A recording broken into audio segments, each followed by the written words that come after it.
사도행전 4장 1절에서 4절의 말씀을 함께 받들어 읽겠습니다. 시작. 사도들이 백성에게 말할 때에 성전 맡은 자와 사두개인들이 이르러 예수 안에 죽은 자의 부활이 있다고 백성을 가르치고 전함을 싫어하여 그들을 잡음에 날이 이미 저물었으므로 이튿날까지 가두었으나 말씀을 들은 사람 중에 믿는 자가 많으니 남자의 수가 약 5천이나 되었더라. 아멘. 부활의 정인, 부활의 대적자라는 제목으로 하나님 말씀을 전할 때 여러분께 귀한 깨달음과 은혜가 임하시기를 바랍니다. 사도들이 백성들에게 말할 때 제사장들과 성전 맡은 자와 사두개인들이 이르러서 예수 안에 죽은 자의 부활이 있다고 백성을 가르치고 전하는 것을 굉장히 싫어했다라는 것입니다. 왜 싫어했을까? 그들은 성경을 오해했기 때문이었습니다. 이 1절에 나오는 이 제사장들과 성전 맡은 자와 사두개인들, 특별히 사두개인들은 성경을 오해했는데, 성경은 여러분 제일 앞에 창세기, 출애굽기, 레위기, 민수기, 신명기 5권이 있습니다. 그걸 모세 오경이라 하는데, 이 사두개인들은 이 5권만 성경으로 인정하고 메시아에 대해서 예언했던 모든 선지서들과 시편은 성경으로 인정하지 않았습니다. 지금도 그렇습니다. 성경을 편협적으로 봤습니다. 일부분만 성경으로 인정했던 것이죠. 그리고 더구나 그 모세 오경 중에서 창세기에야 출애굽기에 보면은 하나님께서 모세에게 나타나시는 장면이 있어요. 그때 나타나시면서 하신 말씀이 나는 아브라함의 하나님이요 이삭의 하나님이요 야곱의 하나님이라고 하나님이 말씀하셨어요. 그런데 그런 사람들이 이미 수백 년 전에 죽은 사람들이거든요. 그런데 하나님께서는 그 죽은 자의 하나님이 아니라 살아계신 산 자의 하나님이라고 그랬어요. 그러니까 아브라함도 죽었지만 하나님 안에서는 살았고, 이삭도 죽었지만 하나님 안에서 살았고, 야곱도 죽었지만은 하나님 앞에서는 지금 살아있는 존재라고 이야기하고 있는 것입니다. 그러니까 예수님께서 그렇게 살아있다고, 그들은 이미 하나님 앞에 살아있다고 가르쳐 주셨지만은 이 사두개인들은 예수님의 그 부활을 믿지 않았습니다. 더군다나 이 사두개인들은 영도 없다, 영도 없다, 성령도 없다, 천사도 없다, 그리고 내세도 없다고 이렇게 믿은 것입니다. 사실 이 사두개인들, 이런 사람들은, 제사장 이런 사람들은 오늘날 말하면 교회에서 목사입니다. 목사가 여러분 내세가 없습니다. 천국도 없습니다. 지옥도 없습니다. 그저 땅에서 여러분이 잘 먹고 잘 살고 행복하게 살다가 죽으면 그만입니다 하면은 이게 옳은 목사일까요? 옳은 목사가 아니겠죠. 그때 당시에 사두개인들이나 제사장들이 그렇게 했다는 것입니다. 이것은 당시의 헬라 문화의 영향이 컸습니다. 그 헬라 문화라, 그러니까 알렉산더 대왕이 헬라 제국의 황제였잖아요. 그 알렉산더가 퍼뜨렸던 그런 문화가 어떤 문화냐면은 헬라 문화인데, 사람이 죽으면은 이 영혼이 육신으로부터 갇혀있다가 해방된다고 이렇게 믿었습니다. 그러니까 죽음이라는 것은 자유한다는 것이죠. 그러니까 육신이 썩어지면은 이 영혼은 자유롭게 헐헐 날아서 아무데나 갈 수 있는 자유로운 그런 영혼이 된다, 이렇게 믿었던 것이죠. 그러면 그렇게 믿었기 때문에 부활을 한다, 사람이 죽어서 다시 산다, 부활한다는 것은 다시 영혼이 육신으로 들어오면은 영혼이 다시 몸의 감옥에 갇혀버린다, 이렇게 생각을 했던 겁니다. 그러니까 부활을 믿지 않았고 인정하지 않았던 거예요. 이해가 되십니까? 그래서 부활이 없다, 영도 없고 천사도 없고 내세도 없다, 이런 식으로 생각을 했기 때문에 성경을 완전히 오해한 거죠. 예수님이 그러면 십자가 죽으셨다가 3일 만에 부활하셨잖아요. 예수님이 부활하신 것도 안 믿은 거예요. 그러니까 예수 안에서 자는 자들의 부활을 전하니까 그걸 싫어했다는 거예요. 예수 안에 죽은 자의 부활이 있다고 사도들이 백성들 가르치고 전하는 것을 막 싫어하고 반대했다는 거예요. 이게 정상적인 제사장들의 모습이 아닌 거죠. 여러분, 사실은 그 제사장들은 그렇습니다. 그 구약에서 보면 하나님의 말씀을 운반하는 그런 역할을 했었어요. 어깨에 메고.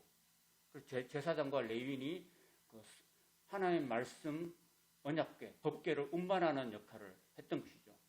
그 역할은 오늘날 우리 교회 목사들이나 이런 사람들이 하나님의 말씀을 옳게 분별해서 성도들에게 잘 운반해 주는 것, 하나님의 말씀을 잘 들어서 옮겨서 백성들에게 전달해 주는 그런 역할을 하는 것이 제사장들이에요. 제사장들. 그리고 하나님 말씀이 때로는 어려울 수 있으니까 제사장들이 하나님 말씀을 잘 분별해 가지고 성도들이 알아들을 수 있도록 잘 가르치는 역할이 제사장의 역할이었는데, 그것을 잘 제사장들이 깨닫지 못하고 잘못 가르치면은 제사장도 망하고 백성도 망하는 거죠. 그리고 영원히 하나님 말씀이 사람들에게 믿음을 심어줘가지고 그 믿음을 통해서 그 사람이 구원받고 영원한 하나님 나라에 들어갈 수 있는 영원한 운명이 걸려있는 건데, 그 하나님 말씀을 제대로 이해하지 못하고 엉터리로 이해하고 잘못 이해해가지고 백성들에게 잘못 가르치면은 그 책임은 너무나 말할 수 없이 큰 거죠. 그래서 사도 바울은 죽기 전에 자신의 아들 같았던 디모데에게 이렇게 부탁합니다. 디모데야, 네가 진리의 말씀을 옳게 분별하여서 부끄러울 것이 없는 일꾼으로 인정된 자로 자신을 하나님께 드리기를 힘쓰라고 디모데후서 2장 15절에 말씀합니다. 저도 여러분들에게 신구약 66권의 말씀을 옳게 잘 분별해서 전해줘야 될 책임이 있는 거예요. 만약에 제가 여러분들에게 하나님 말씀에서 어긋난 말씀을 전하면 저는 심판을 면치 못할 거예요. 그리고 여러분들도 저와 함께 같이 잘못 믿었기 때문에 지옥을 갈 수밖에 없겠죠. 굉장히 위험하고 또 중차대한 일이기 때문에 저나 여러분이나 참 이 하나님 말씀을 잘 분별하고 잘 깨닫는 것이 무엇보다도 중요한 것입니다. 하나님 말씀을 잘못 깨달으면 부활이 없다고 이렇게 전할 수도 있는 거예요. 사두개인들이 제사장들이거든요. 그 엉터리로 전하니까 정말 백성들은, 그때 당시의 백성들은 구원이 보장되지 못했다는 것입니다. 그들을 잡음에 날이 이미 저물었으므로 이튿날까지 가두었으나 그 부활의 말씀을 들은 사람 중에 믿는 자가 많으니 남자의 수가 약 5,000명이나 되었다 그랬습니다. 5,000명. 사실 그 남자가 5,000명이면 여자도 있었거든요. 거기가 솔로몬의 행각에 모였던 사람들은 그 이방인의 뜰이었기 때문에 여인들도 많았습니다. 그 여인의 뜰도 있었는데 여인들도 5,000명쯤 된다면 한 10,000명은 된 거죠. 10,000명이 예수를 믿었다는 거예요. 그 자리에서. 베드로가 사도행전 3장에서 설교할 때 그 설교가 짧아요. 길지도 않아요. 그런데 5,000명이나 믿게 되었다라는 것입니다. 놀라운 그런 역사가 나타났다는 것입니다. 그러니까 수많은 유대인들이 예수를 믿게 되니까 이 제사장들이나 사두개인들이 굉장히 위협을 받게 됐습니다.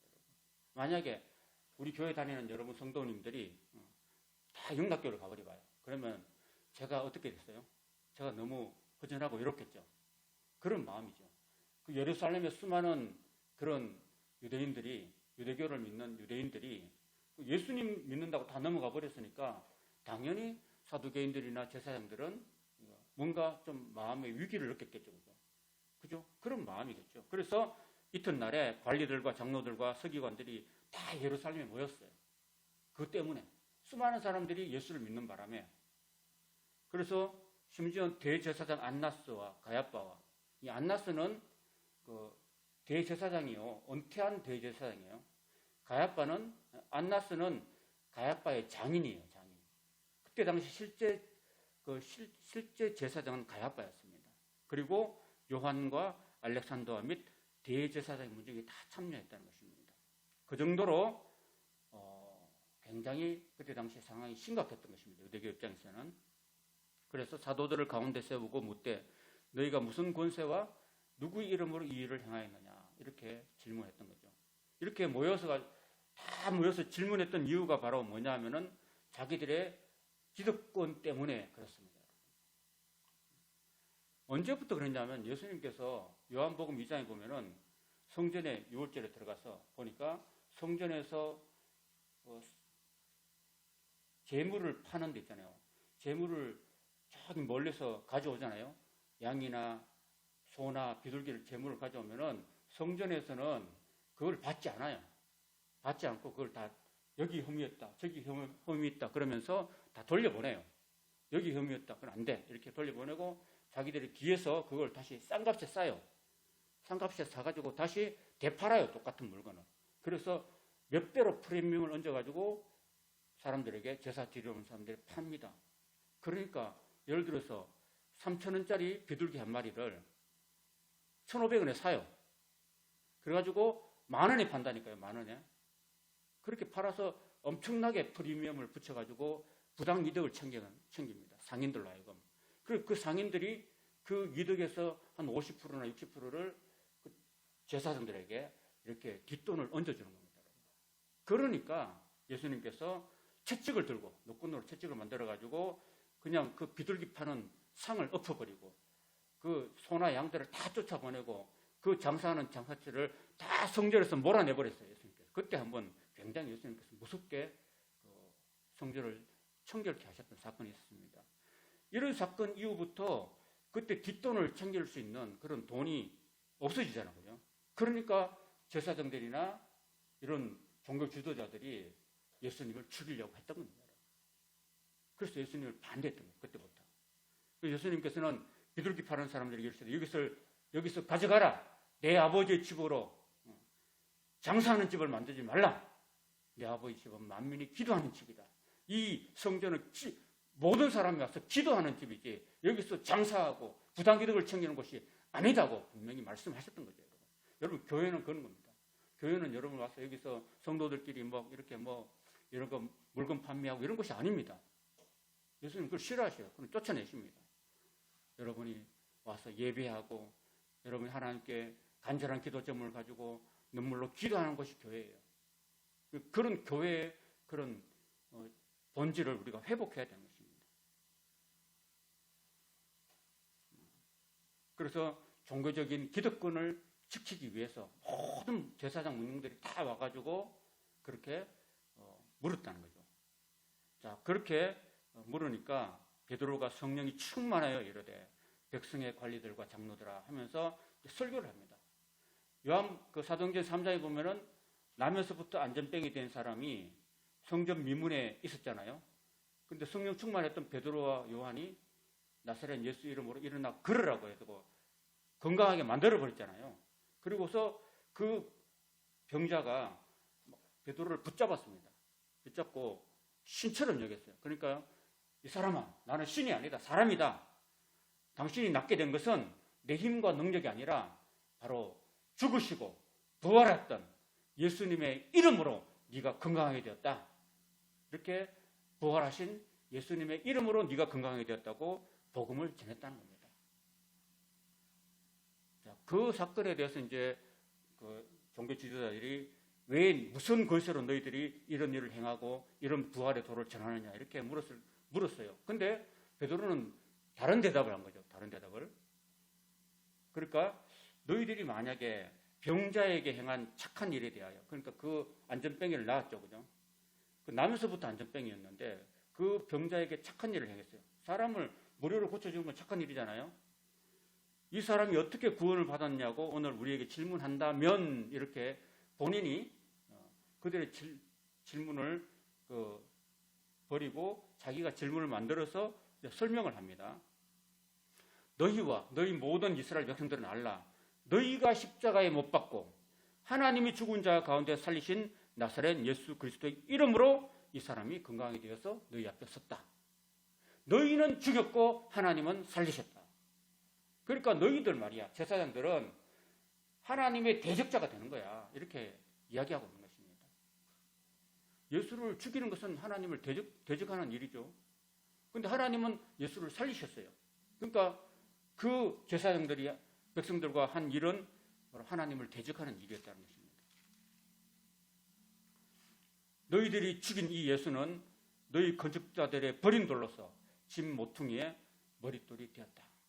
너희들이 보잘것없이 버린 그 돌이, 하찮게 여겼던 그 버린 돌이 바로 구원의 교회의 집 모퉁이의 머릿돌이 되었다라고 말씀하십니다. 그리고 이런 말씀하십니다. 다른 이로서는 구원을 얻을 자가 없다. 천하 인간 중에서 구원을 받을 만한 다른 이름을 하나님께서 사람들에게 주신 일이 없다고 선포하고 있습니다.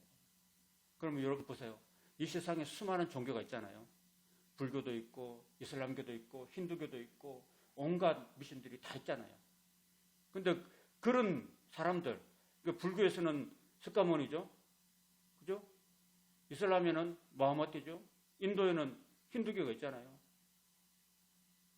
이런 이름들이 구원을 받을 만한 이름이 아니라는 것으로 이야기하고 있습니다. 예수 외에는, 하나님의 아들 예수 외에는 구원을 얻을 수 있는 이름이 없다는 것입니다. 예수님 외에는 구원자가 없는 것입니다. 이 땅에 수많은 내가 예수다고 나타난 사람들이 많잖아요. 그런 사람들 아무도 구원자가 될 수 없다고 분명히 이야기하고 있는 겁니다. 사도들이 성령 충만해서. 어떤 누구도 인간은 구원자가 될 수 없습니다. 오직 예수만이, 예수 그리스도만이 구원자가 되신다는 것을 우리에게 분명히 선포하고 있습니다. 그들이 베드로와 요한이 담대하게 말함을 보고 그들이 본래 학문 없는 범인으로 알았다가 이상히 여기며 또 전에 예수와 함께 있던 줄도 알고 또 병나은 사람이 그들과 함께 있는 것을 보고 비난할 말이 없었다. 쟤네들 베드로와 요한 옛날에 예수님하고 다니면서 갈릴리 마을에서 그 고기나 잡던 그런 뭐 대학교도 안 나오고 공부도 못했던 그런 그냥 촌놈인 줄 알았는데 성령이 충만해서 말한 걸 들어보니까 비상하거든요. 놀랍게 말하거든요. 여러분, 저와 여러분들도요, 공부를 적게 해도 그런 상관없어요. 성령이 충만하면 여러분 마음속에 하나님의 지혜가 임해가지고 여러분 말하는 것도 달라져요. 여러분. 성령이 충만하면은 전번에 어떻게 됐어요? 사도행전 2장에 보면은 성령이 말하게 하심을 따라서 외국어로 막 말을 시켰잖아요. 그죠? 한 번도 내가 배워본 적이 없는 외국어도 말을 시키는 게 성령이세요. 그 성령이 충만하면은 성령이 지혜로서 우리에게 주시기 때문에 우리가 평소에는 말이 좀 어눌해도 성령이 충만하면요, 정말은 은혜로 하나님의 지혜로 우리가 말을 지혜롭게 잘할 수 있다는 것을 믿으시기 바랍니다. 그 성령 충만 받기를 축원합니다. 아이고 나는 뭐 대학교도 못 나왔어, 고등학교도 못 나왔어, 나는 뭐 말 못해, 그런 게 아닙니다. 성령이 임하시면은 성령께서 우리로 하여금 말하게 하시기 때문에, 놀라운 지혜로 말하게 하시기 때문에 이렇게 놀랍게 복음을 전할 수 있습니다. 아이고 나는 복음을 잘 못 전하겠어, 그건 내 생각이에요. 성령이 충만하면은 정말 복음을 전할 수 있는 능력도 주시고 지혜도 주시고 담대함도 주시고 용기도 주십니다. 그래서 우리가 구해야 될 것은 베드로처럼 내가 비록 공부를 못하고 베드로처럼 뭘 잘 몰라도 성령 충만하면 성령께서 내 안에 충만하심으로 나로 하여금 복음을 담대하게 전할 수 있는 능력을 주실 줄 믿습니다. 또 병도 고치는 겁니다. 베드로가 무슨 능력이 있어요? 아무 능력도 없으면 성령이 충만하기만 하니까 베드로가 그냥 예수의 이름으로 일어나 걸으라고 손을 탁 잡아 당기니까 그 안전뱅이가, 나면서부터 안전뱅이가 40년 동안 안전뱅이였어요. 이 사람이 일어나서 힘을 얻고 걷잖아요. 그러니까 내 힘이 아니라 하나님의 힘, 성령의 힘으로 가능하다는 것입니다. 이렇게 말을 잘하니까 기껏 해봐야 공회에서 나가라고 그렇게 말할 수밖에 없었습니다. 야, 이 사람들 어떻게 할까? 여러분 어떻게 하면 어떻게 해요? 여러분 이 사람들을 어떻게 해야 되나요? 아니면 자기들이 어떻게 해야 되나요? 하나님 말씀을 들은 사람은요, 저걸 어떻게 할까?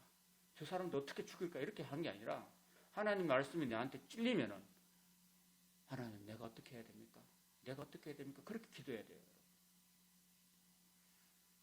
우리 하나님 말씀에 듣고 찔림받고 우리가 어떻게 할까? 주님 내가 어떻게 해야 됩니까? 라고 기도하시길 바랍니다. 그러면은 너희가 회개하고 죄 없이 함을 받아라. 그리하면 성령을 선물로 줄 것이라는 하나님의 음성이 들릴 것입니다. 그리고 이제 그들로 하여금 복음을 전하지 못하게 했을 때 베드로와 요한이 담대하게 이렇게 말합니다. 하나님 앞에서 너희 말을 듣는 것이 하나님 말씀을 듣는 것보다 옳은가 판단하라고 담대하게 이야기합니다. 우리는 보고 들은 것을 말하지 아니할 수 없다고 이렇게 정말 대담하게 이야기한 것입니다. 성령이 충만한 이 사도들의 이 행동과 말을 보십시오. 얼마나 용기 있고 담대합니까? 오늘 저와 여러분들도 성령이 충만할 수 있기를 축원합니다. 우리 첫째 기도 제목도 성령 충만, 둘째 기도 제목도 성령 충만, 셋째 기도 제목도 성령 충만입니다. 내가 성령 충만하고 여러분이 성령 충만하고 교회가 성령으로 충만하면은 능치 못할 일이 없는 것입니다. 가정이 구원받고 가정이 아픈 사람도 고침받고 가정의 어떤 어려운 문제도 해결받을 줄 믿습니다. 왜? 성령은 권능의 하나님이시기 때문인 것입니다. 예수님께서 십자가에 못 박혀서 죽으시고 난 다음에 죽을 때 여러분 그 성전 휘장이 위에 아래로 찢어졌잖아요. 그죠? 그러니까 예수님이 죽은 다음에 그 십자가의 공로로 인해서 하나님께 나아가는 길이 열렸어요. 열리고 예수님이 부활하시고 아버지께 올라갔습니다. 올라가고 난 다음에 아버지께 아버지께서 약속하신 성령을 친히 받아서 예수님께서 성령을 우리에게 보내주신 것입니다. 그게 2000년 전의 일이고 지금도 계속되는 역사인 것입니다. 그래서 우리는 하나님께 성령을 달라고 기도해야 되는 것입니다. 성령을 받은 사람은 권능 있는 신앙인이 되는 것입니다. 관리들이 백성들 때문에 어떻게 처벌할 방법을 찾지 못하고 위협하여 놓아주었는데 이런 모든 사람이 그 된 일을 보고 하나님께 영광을 돌렸다 했습니다. 성령 충만하면은 복음을 전하고 그리고 사람을 낫게 하고 그리고 많은 사람들에게 통해서 하나님께 영광을 돌리는 그런 역사가 일어나고 15,000명이나 구원시키는 남자만 5,000명이나 구원시키는 그런 놀라운 역사도 성령께서 하시는 것입니다. 이 표적으로 병나은 사람은 40여세나 되었다고 했습니다. 40년 동안 이 사람은 남에서 안정병이 돼가지고 고생하며 살았지만은 그래도 이 사람 때문에 남자만 5,000명이 구원받았어요. 그러면은 40년의 그 처참했던 비참했던 고통스러웠던 삶이 보람이 있어요, 없어요? 보람이 있겠죠. 하나님은 그 40년 동안 이 사람을 준비시킨 거예요. 남에서부터 안전병이 되었으니까 그 사람이 남면서 안전병이 되고 부모님이 돌아가셨는지 어쩐지 몰라서 그래서 사람들이 맨날 날마다 업어다가 성전 미문에 앉혀놔가지고 한 푼 줍쇼 이랬거든요. 그 생활을 일생 했다는 겁니다. 얼마나 부끄럽고 구차하고 힘든 삶이었습니까? 그렇죠? 그런 고생. 그래서 예루살렘에 사는 사람들은 이 사람을 모르는 사람이 없었어요. 그런데 이 사람이 40년 지나서 나사렛 예수의 이름으로 고침 받았잖아요. 그죠? 고침 받았네요. 그러니까 모든 예루살렘을 다 아는 거예요. 여러분. 모든 예루살렘 사람들이 다 이 사람이 남에서부터 안전병이었는데 나사렛 예수 이름으로 나음을 받았다는 것을 다 알았습니다. 그래서 자기 때문에 5,000명이나 되는 사람들이 믿고 구원을 받았다니까 얼마나 감사하고 영광스러운 일입니까? 그래서 때로는 여러분 우리가 인생 살면서 힘든 삶, 내 인생이 참 힘들고 고난의 연속이고 해도 여러분이 낙심하지 마십시오.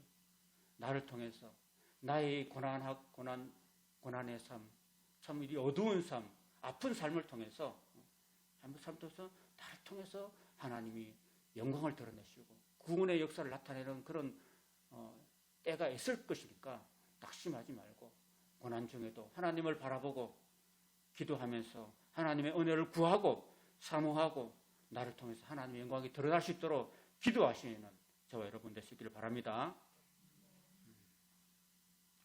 사도들이 놓이니까 그 동료들이 가서 제사장들과 장로들의 말을 다 알렸는데 그들이 듣고 한마음으로 이렇게 하나님께 소리치면서 기도했습니다. 대주제여 천지와 바다와 그 가운데 만물을 지으신 이시여 또 주의 종 우리 조상 다윗의 입을 통하여 성령으로 말씀하시기를 어찌하여 열방이 분노하며 족속들이 허사를 경영하는고 세상의 고난들이 났으며 관리들이 함께 모여 주와 그의 그리스도를 대적하도다 하신 이로소이다. 그분이 바로 하나님이세요. 이건 시편 2편에 있는 말씀인데 보세요. 여기서 우리가 짚고 넘어갈 것은 세상 사람들의 모습과 성령 충만 받은 사람들의 모습이 우리가 비교됩니다, 여러분. 자, 보세요. 어찌하여 열방이 분노하며 그랬습니다. 여러분, 열방이라는 것은 세상 사람들을 말하는 거예요. 믿지 않는 세상 사람들의 모습. 그들의 마음속에는 항상 분노가 가득 찹니다, 여러분. 분노. 하나님을 믿지 않고 성령이 마음속에 없는 사람은 늘 분노하고 짜증이 가득해요. 여러분, 큰 것은 분노고 작은 것은 짜증이죠, 그죠? 그러니까 여러분, 저와 여러분의 삶에 성령이 충만하지 않으면은 늘 우리 마음속에 분노가 가득 차요. 짜증이 가득 차요. 그러니까 여러분, 어떤 사람은 그렇대요. 아침에 새벽에 일어나서 꼭 기도하는 사람이 있어요. 당신은 왜 새벽마다 와서 기도합니까? 하니까 기도 안 하면은 그날 하루 종일 짜증이 난대요. 그러니까 새벽에 나와서 하나님께 기도하면서 하나님 오늘도 짜증 부리지 않고 분노하지 않게 해주십시오라고 기도한답니다. 그러면 그 기도가 한 저녁 때까지 간대요. 오후까지 간대요. 오후에 되면 또 짜증이 난대. 피곤하니까. 그리고 오후에 또 기도한다는 거예요. 당신은 오후에 새벽에 기도하고 또 오후에 짜증나면 오후가 되기 전에 또 점심 먹고 또 기도하시라고. 그래 짜증 안 난다고. 그런 사람도 있더라고요. 실제로. 그리고 우리가 하루가 시작할 때 기도로 시작하고 성령 충만 받아서 오늘 하루도 어떤 짜증나는 일 있고 화나는 일이 있어도 참고 견디고 다 관용할 수 있는 넓은 마음을 달라고 기도하시는 성령 충만 받는 여러분 되시기를 바랍니다. 여러분, 성령 충만 받은 사람은요, 핍박 속에서도 기쁨과 평안이 넘쳐나는 것입니다. 성령 충만 받은 사람 훨씬 좋잖아, 그죠? 그 다음에 족속들이 허사를 경영하였는고 이야기하고 있습니다. 족속들. 그 세상의 모든 족속들은 헛된 일을 경영하고 있습니다. 여러분, 왜 헛된 일을 경영한다고 이야기했는지 아면요, 세상 자체가 영원하지 않는 것입니다. 여러분, 저와 여러분이 이 세상에서 영원히 삽니까? 우리 영원히 살지 못하고 우리는 짧은 인생 살다가 하나님이 우리 영혼을 부르시면은 우리는 그냥 죽을 수밖에 없잖아요. 그죠? 우리 육신은 썩어질 수밖에 없잖아요. 그것처럼 세상은 영원하지 않고 썩어집니다. 여러분. 세상은 다 썩어집니다. 여러분, 인간 세상에 유토피아는 없습니다. 여러분. 아무리 현대 과학이 발달해도요, 인간이 천국을 만들 수는 없습니다. 그래서 불교는 석가모니가 이렇게 말하잖아요. 불교는 무를 이야기하고 있습니다. 무. 없을 무자입니다. 아무것도 아니라는 겁니다. 그래서 공적생, 색정공이라고 하고 있습니다. 색이 뭐냐? 공이다. 색이라는 것은 뭐죠? 이 세상에 보이는 물건을 말합니다. 보이는 것들. 보이는 것들은 다 공이라는 겁니다. 빈 것이라면, 헛된 것이라면, 헛된 거. 헛될 공짜예요. 그리고 공이 뭐냐? 공적색이라고 합니다. 아무것도 없는 것이 이 세상이라는 겁니다. 이게 석가모니가 깨달은 진리예요, 여러분. 그 유명했던 여러 해 전에 그 세상을 떠난 불교의 성철 스님 여러분 아십니까 혹시? 들어보셨어요? 그분이 했던 유명한 말이 뭡니까? 산은 산이고 물은 물이다. 이렇게 했죠. 그건 뭐예요?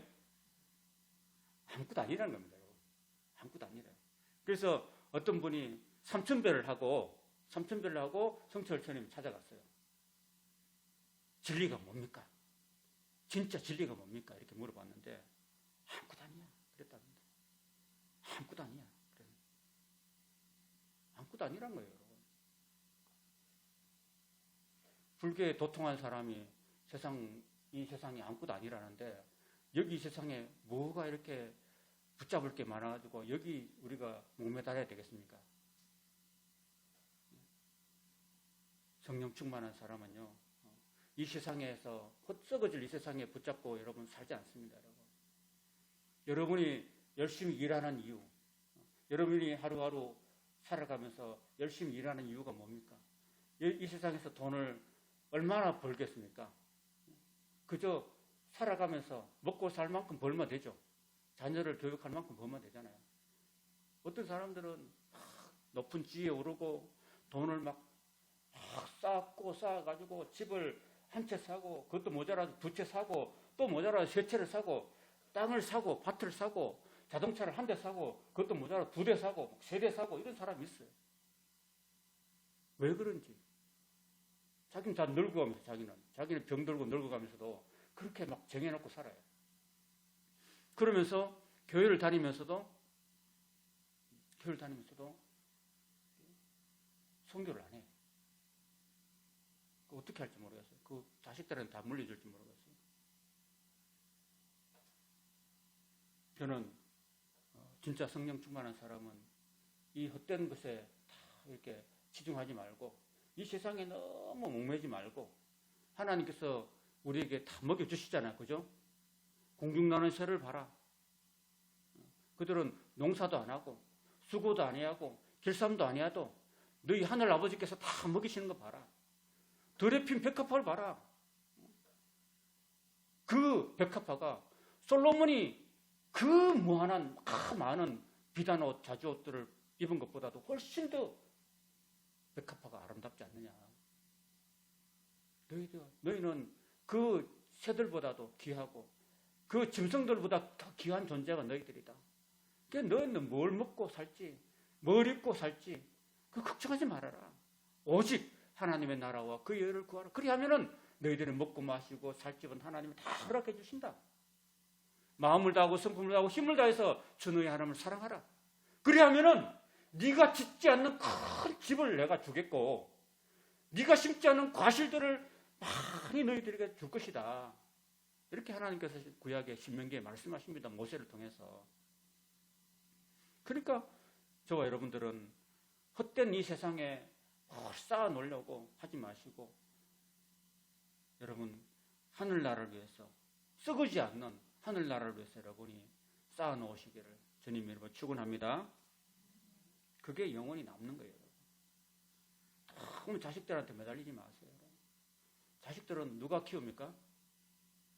하나님이 키우신다니까요. 하나님이 키우시니까 너무 자식들한테 매달리지 말고 그저 자식들을 기도하고 기도하면 됩니다. 그러면 하나님께서 다 알아서 이끌어 주시는 것입니다. 자녀를 위해서 기도하시고 자녀의 구원을 위해서 기도하시는 부모가 되시길 바랍니다. 그다음 세상 사람들은 주와 그의 그리스도를 대적합니다. 주이란 것은 바로 하나님 아버지를 말하고 그리스도는 예수님을 말합니다. 성경을 바르게 분별하지 못하고 썩어질 재물에 욕심을 가지면은 눈이 어두워지고 주님을 보지 못하고 주님을 대적하는 자가 된다는 것입니다. 그때 당시에 종교 지도자들이 그랬다는 거예요. 성령 충만한 사람은요, 주님을 대적한 것이 아니라 주님을 전하는 사람이 되고 주님을 위해서 복음을 전하는 그런 전도자가 된다는 것을 우리에게 가르쳐주고 있습니다.